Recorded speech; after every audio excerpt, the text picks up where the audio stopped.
আসসালামু আলাইকুম। আজকে আমি আপনাদেরকে একটি বিষয় বলবো, যেটা খুব ছোট শব্দ, কিন্তু এর তাৎপর্য এবং অর্থ কিন্তু প্রচুর এবং ভয়াবহ, মারাত্মক। দাফট। এই দাফট শব্দটি তিনটা বর্ণের সমন্বয়ে গঠিত, কিন্তু এই শব্দের অনেক গুণাগুণ রয়েছে। যেমন দাফট, মুখের দাফট, হাতের দাফট, রঙের দাফট, সুন্দরের দাফট, টাকার দাফট, অহংকার। এক কথা হলো অহংকার।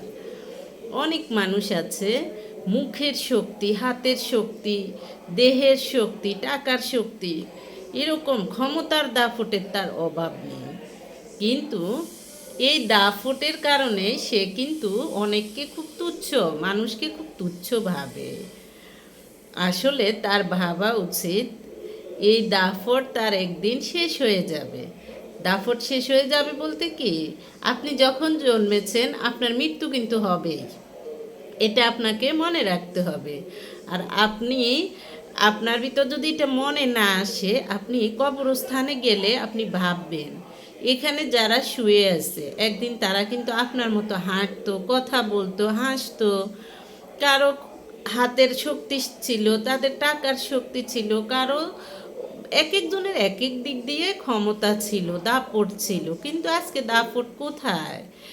যখন আপনার এই সুন্দর দেহ থেকে এই প্রাণ শক্তিটা চলে যাবে, তখন আপনার নাম হবে কি? লাশ, মুর্দা, মহরুম, মৃত ব্যক্তি।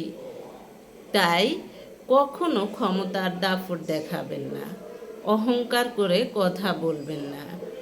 আপনি হয়তো ভাবছেন আজকে আপনি বড়, কিন্তু আপনি দেখা যায় যে সময়ের পরিপ্রেক্ষিতে আপনি একটা পিঁপড়ার সমান ক্ষমতাও আপনার থাকবে না। তাই কখনো ক্ষমতার দাপট দেখাবেন না, ক্ষমতার শক্তি দেখাবেন না।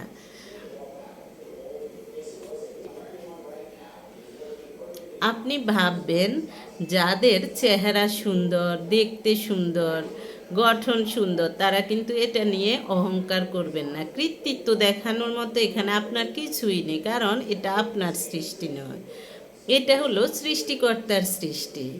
সৃষ্টিকর্তার সৃষ্টি কিন্তু যে কোনো জিনিসেই সুন্দর, সেটা আমাদের সৃষ্টিকর্তার কাছে সুন্দর বলে উনি প্রত্যেকটা জিনিস নিজ নিজ গুণে উনি তৈরি করেছেন।